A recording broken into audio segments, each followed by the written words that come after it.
My name is George, I'm from Athens, Greece. I'm practicing the hobby of modelism for the last 50 years. I've tried to make a model that it says a story. It's not the first model of Bismarck I've done in my life. It happened a few years back to get along with wargaming and to see the way World of Warships represent Bismarck.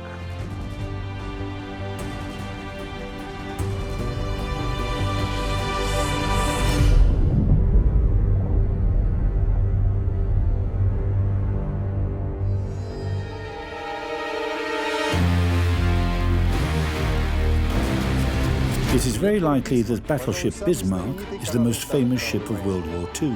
For some, she was a source of pride. For others, she was the sword of Damocles hanging over the Atlantic Ocean, the body of water through which the most vital British sea routes pass. The ship was a perfect incarnation of the prevalent idea of that time that only steel giants equipped with powerful guns and thick armour could truly rule the seas. Battleship Bismarck represented the greatest triumph of that idea, and her fate its grand fall.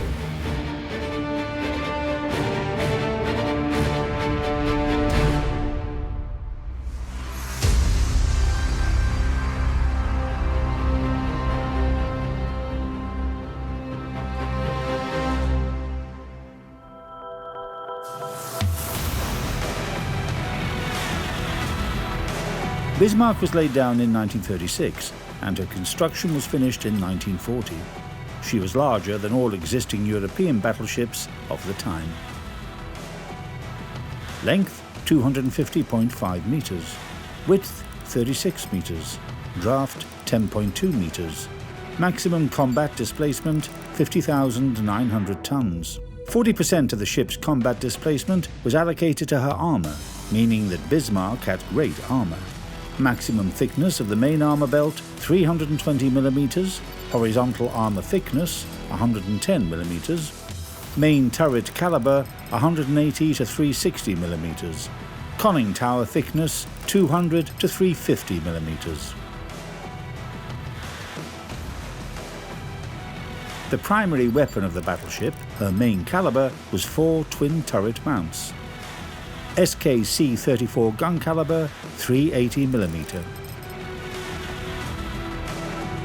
Her secondary battery artillery was primarily designed for fighting against destroyers and was presented with 12 150mm guns mounted in 6 turrets. In terms of the battleship's AA artillery, the following guns were installed: 16 105mm guns in twin mounts, 16 37mm twin AA guns, 12 20mm automatic AA guns. For reconnaissance and artillery guidance control, Bismarck had 4 Arado R-196 seaplanes. The battleship's propulsion consisted of 12 Wagner superheated boilers and 3 geared turbines manufactured by Blohm & Voss and could produce up to 138,000 horsepower. Top speed 30 knots, cruising range 8,410 miles at a speed of 15 knots.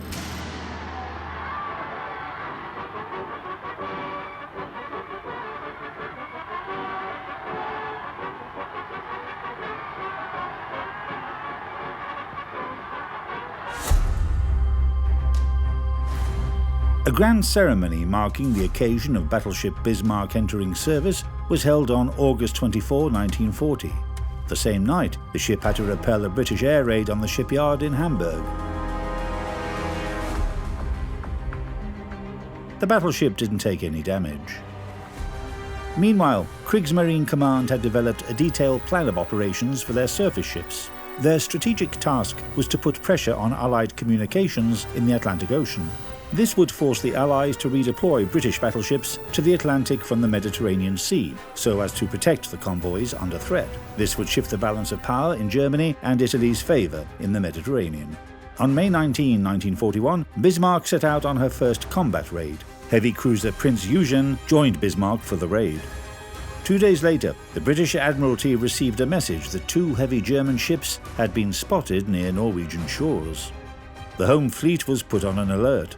while battlecruiser Hood and battleship Prince of Wales were sent to intercept the raiders.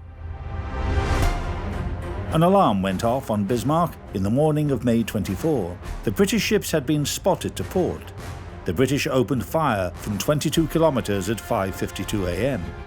3 minutes later, Bismarck responded, firing salvos at the leading enemy ship, battlecruiser Hood. The enemies were getting closer to each other. In just a few minutes, a shell from Prince Eugen started a fire aboard Hood, and Bismarck got hit 3 times by shells fired from Prince of Wales. The German battleship fired a 5th salvo at the English battlecruiser. Within mere seconds, an enormous explosion broke Hood in 2 parts. After the beauty and pride of the British Navy, the mighty Hood, as the battlecruiser was called on the shores of the foggy Albion, had been destroyed. Bismarck began firing at Prince of Wales and forced her to withdraw from the battle after 3 successful hits. In just 30 minutes, the German ship had demonstrated her exceptional combat capabilities. However, Bismarck was also damaged during the fight. While the damage hadn't reduced the battleship's combat capabilities, she was nevertheless ordered by command to abort the operation. Due to the flooding caused by the British shells, Bismarck was listing to port. Her top speed was reduced to 28 knots and her fuel tanks were damaged. I didn't choose to present a ship like is fresh out of the shipyard. I tried to present a ship that has been battered by the weather. It was battle-scarred, so there is a lot of rust. If you go to real life during battlefield, you will see sailors trying to repair daily stains of rust or stains of damage. The Battle of the Denmark Strait on May 24 was a turning point in Bismarck's history. The English had mobilized almost all of their forces in the North Atlantic to search for Hood's killer. Even some escort ships and a task force from Gibraltar were engaged in the hunt. The commander of the German task force, Admiral Gunther Lütjens, considered his options and decided to separate from Prince Eugen so that she could act independently against enemy convoys. It was decided to send Bismarck, which had lost a lot of fuel, to the shores of occupied France, specifically to the port of Saint-Nazaire.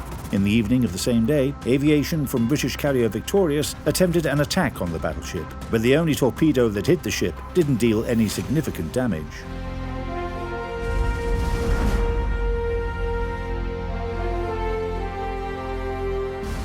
A lot of people considered that the Swordfish was out of date at the beginning of World War II, and in a sense that's true.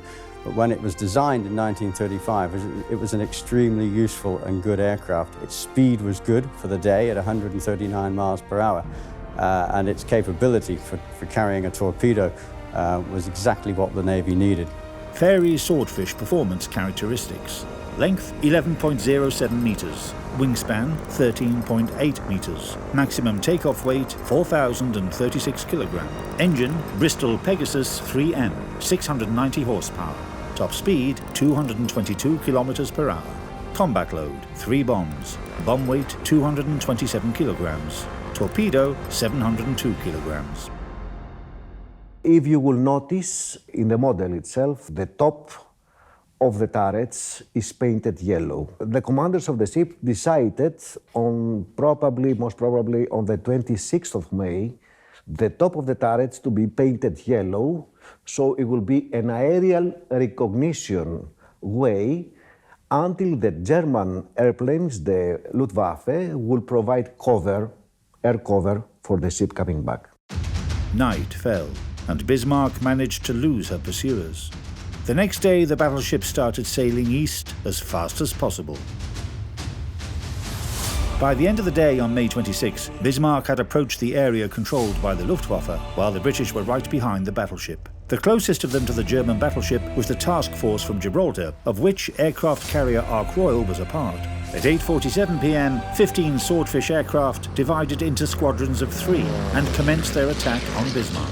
Very few aircraft would have been able to battle their way through the extremely poor weather conditions of that night and locate and find the Bismarck to be able to launch torpedoes and cripple it.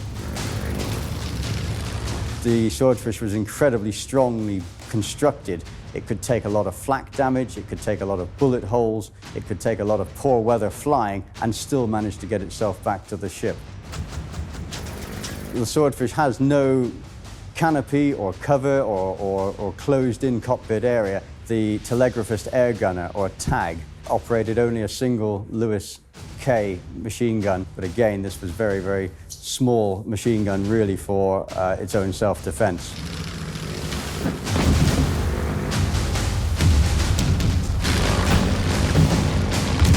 The Swordfish could fly almost touching the wave tops down to 20, 30 feet above the waves, and this was under the enemy fire. The Bismarck found that it couldn't range its guns low enough to shoot the aircraft, incoming aircraft, out of the sky.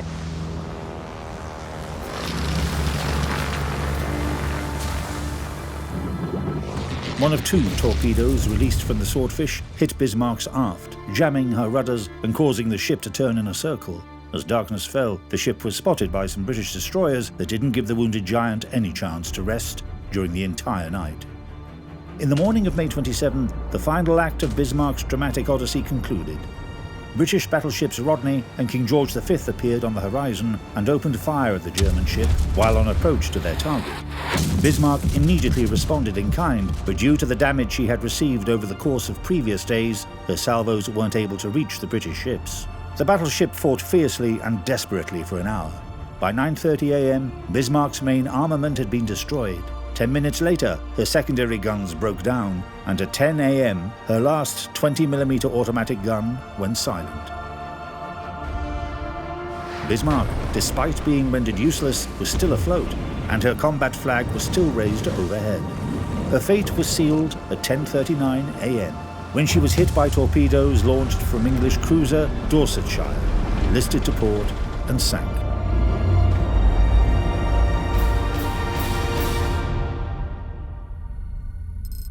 "57 surface ships and 8 submarines of the Royal Navy directly participated in the operation against Bismarck. Battleship Bismarck's 9-day voyage became known as one of the most dramatic episodes of the naval combat during World War II. It brought both the greatest victory and one of the most significant defeats of Germany's surface fleet. The German Maritime Command were forced to rethink their plans to use large surface ships in raids against Allied convoys. The British Admiralty also had the chance to evaluate the Kriegsmarine's capabilities and decided to focus large forces of the home fleet in the North Atlantic Ocean to deflect any possible German threat. Bismarck had been destroyed, but her sister ship, Tirpitz, was still in service. The German Navy was still strong.